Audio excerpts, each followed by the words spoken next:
Je tiens à vous remercier pour avoir souhaité consacrer cette première émission à ma personne sur l'éthique du pouvoir et sur les propositions que j'ai eu à faire sur la façon de gouverner et de bien gouverner le Gabon. S'agissant d'abord de l'éthique du pouvoir,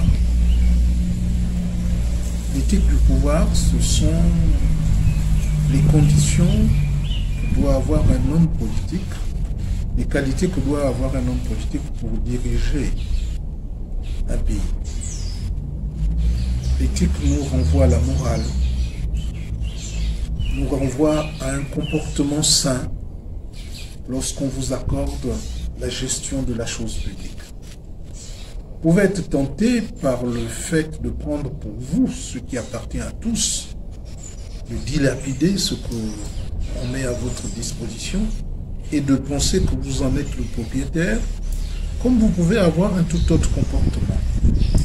Un comportement sain, un comportement qui consiste à faire en sorte que vous vous contentiez de votre salaire et des indemnités y afférentes, et vous gérez donc avec ces moyens-là, sans lorgner sur des moyens mis à votre disposition pour la satisfaction de tous. Cette absence d'éthique du pouvoir entraîne parfois à la dictature, entraîne parfois à avoir une gestion familiale du pouvoir et une gestion personnelle du pouvoir. Alors si nous avons une constitution, c'est pour encadrer tout cela et pour bien montrer que vous êtes, pendant un temps donné, garant de tout et que vous devez veiller à ce que tout le monde puisse bénéficier de tout ce qu'on a mis à votre disposition, des moyens financiers, matériels et humains, et que vous n'en fassiez pas votre, comme je dis tout à l'heure, votre propriété. C'est ce comportement-là, c'est ce comportement éthique et moral qui va guider votre action et faire en sorte que vous ne soyez pas dans des situations d'être considéré, traité de voleur, de quelqu'un qui aura détourné les fonds publics pour son usage personnel. Donc, l'éthique du pouvoir, ça n'est pas seulement au niveau des fonds, c'est aussi au niveau des décisions que vous pouvez prendre. Je vous cite un exemple. Vous êtes président d'une commission. Cette commission qui va vous amener à choisir les établissements, donc les CES, selon des critères de l'éducation nationale, pour devenir des lycées. Et cela, vous les classez en fonction d'un certain nombre de critères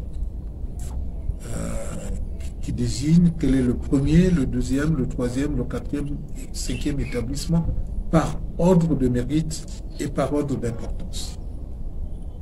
Vous êtes ministre de l'Éducation nationale, au lieu de tenir compte des résultats,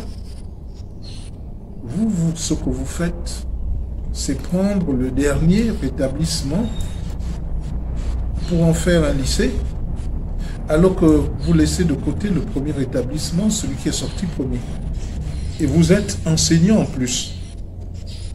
Pensez-vous que c'est éthique qu'un enseignant, ministre de l'Éducation nationale, puisse prendre un établissement qui est au fond du classement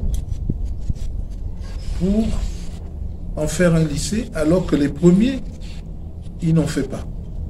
Il les laisse de côté. C'est comme vous voyez souvent dans les concours, des gens vont faire des concours, au lieu de prendre les meilleurs, chacun sait déjà qui va passer parce que c'est son parent. C'est pas éthique, c'est pas moral. c'est ce qui tue l'État. Donc ces comportements-là, parce que quand on parle de type du pouvoir, on ne parle pas du président de la République, on parle de tous ceux qui gèrent l'exécutif. On parle aussi de la vie de tous les jours, même d'un enseignant qui donne des notes orientées, n'est-ce pas? Parce que vous avez reçu l'argent, vous voyez souvent au niveau du bac, des gens qui viennent vous voir pour dire est-ce que vous pouvez intervenir, voici mon numéro du bac, est-ce que vous pouvez intervenir pour que j'ai le bac? C'est pas éthique de pouvoir le faire, parce que là vous favorisez la facilité. Et si vous avez une éthique, vous allez dire non. Mais si vous n'avez pas d'éthique, vous allez accepter l'argent pour donner des notes ou pour donner le bac.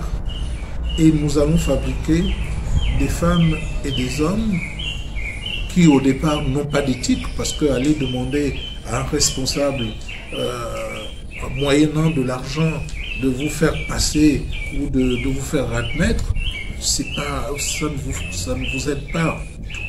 Donc, vous voyez bien que l'éthique dans un pays comme le nôtre est au centre de tout. C'est des valeurs qu'il faut avoir pour faire en sorte que le pays puisse aller dans la bonne direction. Alors, M. Pierre Manganga Moussavo, ce concept d'éthique de pouvoir, ça sonne comme une alerte. Est-ce parce que, effectivement, le pays, à l'heure actuelle, en a besoin compte tenu de son mode de fonctionnement? Le pays en a toujours eu besoin, de tout temps. Tous les pays du monde ont besoin d'avoir à la tête de leur pays des personnes qui ont une éthique. L'éthique du pouvoir ne s'adresse pas qu'au Gabon, s'adresse à tout le monde, à tous les pays. Il n'y a pas que l'éthique du pouvoir, il y a l'éthique individuelle. Comment moi je me comporte vis-à-vis des biens de l'État, vis-à-vis même des biens d'autrui. Comment je me comporte si je n'ai pas d'éthique, je ne peux pas avoir une bonne moralité, n'est-ce pas? Donc ce n'est pas quelque chose qui est propre au Gabon. Le Parti social-démocrate, depuis l'avènement du multipartisme, s'est choisi un certain nombre a mis en place pour son programme d'action un certain nombre de piliers. Mais le premier de ces piliers, c'est l'éthique. Parce que l'éthique renvoie à la qualité de l'homme et de la femme que l'on allie dans le combat contre le sous-développement. Si nous n'avons pas les hommes qu'il faut, les femmes qu'il faut pour ce combat, nous n'irons nulle part. Nous allons tourner en rond. Et ce n'est pas, même si le président, le pouvoir a une éthique qui correspond justement à la bonne gestion, à la bonne gouvernance d'un État, mais si le peuple ne suit pas, il va comme prier dans le désert. Donc c'est quelque chose que nous devons nous approprier, d'abord de façon individuelle, ensuite les groupes, et l'éthique du pouvoir, le pouvoir, parce que c'est le pouvoir qui doit donner l'exemple. Alors, peut-on dire que le fait qu'effectivement le Gabon crie à la conjoncture, à la crise économique, il y a un lien étroit entre effectivement le fait que cette valeur-là, au niveau de la gestion de l'État, ait été oubliée par beaucoup de compatriotes qui gèrent effectivement les deniers publics? Mais vous savez, le Gabon est un pays paradoxal. Le Gabon est un pays qui a des finances et qui n'a pas d'économie. Les moyens mis à notre disposition n'ont pas permis de créer une véritable économie. C'est dû à quoi? Quand on voit des écrits du genre, des pamphlets qu'on voit dans les réseaux sociaux sur la façon dont on a géré notre pays, sur la façon dont certains étrangers sont venus s'enrichir paresseusement sur le dos des Gabonais et s'en sont allés chez eux. Et quand on voit que, en définitive, nous avons encore des finances pour payer les salaires, mais nous n'avons pas créer une économie qui permet de multiplier les richesses et de faire en sorte qu'on soit à l'abri d'une fin probable de l'exploitation pétrolière ou de l'exploitation minière. On a bien arrêté avec l'exploitation de l'uranium. On va arrêter un jour avec l'exploitation du manganèse, comme avec l'exploitation du pétrole. Et qu'est-ce que nous aurons pour continuer, pour que les générations futures puissent continuer à vivre si nous ne créons pas une véritable économie? C'est parce que nous n'avons pas véritablement d'éthique que nous ne réussissons pas à d'abord inculquer aux Gabonais un certain nombre de valeurs, des valeurs éthiques. La notion d'effort. Vous connaissez beaucoup qui font des efforts? La notion de courage, l'esprit d'initiative, l'esprit d'abnégation. Sans de l'esprit d'initiative, moi je me souviens, j'étais jeune conseiller à la présidence de la République. Je prends une initiative, je propose quelque chose. Mais mes aînés, lorsque le président a tourné le dos, me tapent dessus pour me dire « Mais qu'est-ce que tu veux prouver ?» Souvent, dans nos familles, quelqu'un dit « Non, il faut que tu restes tranquille parce que on ne sait jamais. Nous sommes là, nous sommes des vieux parents, donc on ne voudrait pas qu'il t'arrive quelque chose. » Donc l'enfant ne prend aucune initiative, même le courage qu'il pouvait aller avoir d'affronter certaines situations, il ne l'a plus. Et ne parlons pas du sens de l'absence d'abnégation chez beaucoup de Gabonais. Vous voyez nos footballeurs, quand on gagne un match, c'est comme si on avait gagné la Coupe du Monde. Alors que ce n'est qu'une étape. Et que le Gabon mérite aussi d'avoir la Coupe du Monde. Mais cela suppose des efforts à faire et beaucoup d'abnégation. Donc toutes ces valeurs qui fondent une grande nation, nous ne les avons pas. Si les Gabonais ne font pas d'efforts, si les Gabonais n'ont pas le courage, si les Gabonais n'ont pas d'esprit d'initiative et d'esprit d'abnégation, qu'est-ce qui se passe? Regardez autour de nous. L'économie du Gabon est aux mains de qui? Quel est le Gabonais qui est dans les affaires? Chaque fois qu'un Gabonais pouvait être dans les affaires, on a tout fait pour le décourager. Je prends le cas d'Avera, qui était un homme d'affaires. Comme il n'a pas voulu de certaines situations et intégrer certaines personnes dans ses affaires ont périclité. Donc, vous voyez qu'on a toujours découragé parfois l'effort, parfois l'esprit d'initiative. Mais quand vous avez découragé toutes ces valeurs et que ensuite vous avez besoin, vous vous rendez compte qu'autour de vous, il y a le vide, qu'il y a un pays comme le Gabon, où aucun Gabonais n'est dans le commerce, et que tout le commerce, toute cette richesse est aux mains des étrangers, et que le Gabonais n'est que consommateur, alors vous vous dites, mais nous courons vers notre propre perte. Surtout que personne ne fait de différence entre Malanga Moussavou, qui au retour du Fonds monétaire international, traversant le désert, comme on sait le lui faire payer, faire traverser, a cru bon, au lieu d'aller au PK6 avec prendre comme les autres avec un Motorola et passer le temps à boire, a préféré construire ses petites maisons dans sa ville, a saisi l'occasion que lui offrait le gouvernement d'avoir un petit élevage, et aujourd'hui c'est un grand élevage, et ce qui fait que si ce n'était pas la politique, il aurait pu avoir peut-être 300, 400, 500 villas par le Gabon, en réinvestissant l'argent que l'État lui servait en termes de loyer. Quand il fait des efforts, malgré le fait que au plan où il a été ministre d'État, il faut demander à Casimir Oyemba qui s'en vantait, on a enlevé le volet financier pour qu'un opposant n'ait pas de l'argent. Alors que mon prédécesseur est parti avec 20 milliards. Et tout le monde le sait. À l'époque, ça avait fait grand bruit, mais ça a été un pchit. Donc tout ça, quelqu'un qui fait des efforts est confondu. Un Gabonais qui fait des efforts est confondu avec les Gabonais qui ont volé. Moi, je suis écœuré quand on voit dans les réseaux sociaux quelqu'un pour qui j'ai beaucoup de sympathie, pour ne pas, Jean Boniface Assélé, pour ne pas le citer, qui dit, mais ça c'est peut-être quelque chose qu'il a eu à dire il y a longtemps, mais ça reste, malheureusement, les réseaux sociaux vont exhumer cela.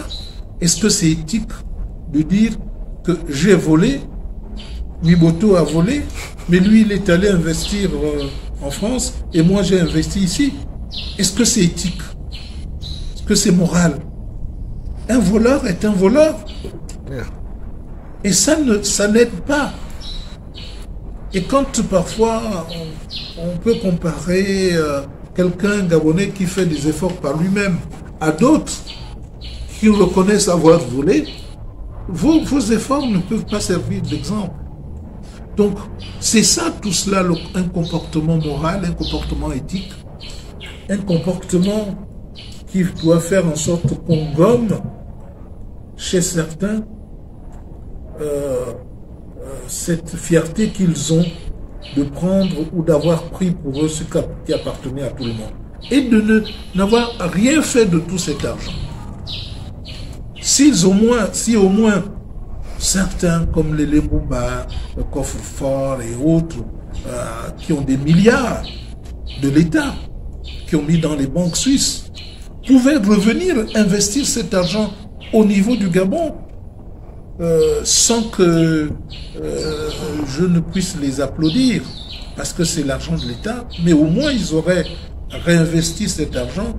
Quand on dit que des Béninois qui ont servi ici, ou des Libanais, ou des Maliens qui ont pris de l'argent ici, qui se servent ici pour aller construire chez eux, mais les Gabonais qui ont pris l'argent dans les caisses de l'État, pourquoi ils n'investissent pas au niveau du Gabon?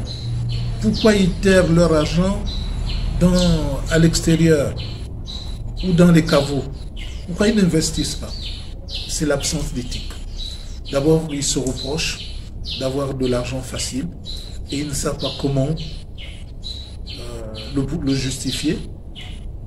Et ensuite, ils laissent leurs frères et sœurs dans un dénuement total, tout en sachant qu'ils vont tout laisser. Personne ne va en bénéficier parce qu'ils ne vont pas mourir avec cet argent qui va se diluer dans les banques dont personne ne sait où ils les planquent et dans quelle banque et dans quel paradis fiscal. C'est parce que nous manquons d'éthique que justement tous ces phénomènes se produisent. Et donc, si nous voulons construire un pays, l'éthique suppose que au niveau individuel, au niveau du groupe, au niveau du pouvoir, nous approprions les valeurs qui fondent un grand pays et une grande nation. Et ces valeurs éthiques, c'est d'abord l'effort, la probité, le courage, l'esprit d'initiative, l'esprit d'abnégation, le respect du bien commun, l'absence d'appropriation d'un bien commun pour soi-même. C'est ça les valeurs. Si vous n'avez pas ces fondamentaux-là, vous ne pouvez pas évoluer. Et le Gabon fait du surplace parce que justement, ces valeurs n'existent pas. C'est pourquoi le PSD s'est fait fort dans ces 7 piliers, au niveau de ces 7 piliers, de commencer par un des piliers qui fonde vraiment le développement. C'est d'abord l'éthique de développement et bien sûr l'éthique du pouvoir Parce que le pouvoir que Dieu donne n'est pas un pouvoir de se servir, c'est un pouvoir de servir. Et l'exemple venant d'en haut, si cet exemple n'est pas donné, il ne peut pas être suivi. Et chaque fois qu'on vous confie le pouvoir, qu'on vous confie une parcelle de pouvoir, vous avez tendance d'abord à vous savoir ce que vous allez retirer de cela. Si dans votre famille, vous avez un membre du gouvernement nommé ministre de l'économie et des finances, ça va être une grande fête. Ou ministre du pétrole, ça va être une grande fête. Ou ministre des mines. Mais si on vous dit ministre de la refondation, personne ne viendra vous féliciter. C'est parce que les gens pensent que le ministre de l'économie et des finances est propriétaire en partie de l'économie et des finances du pays.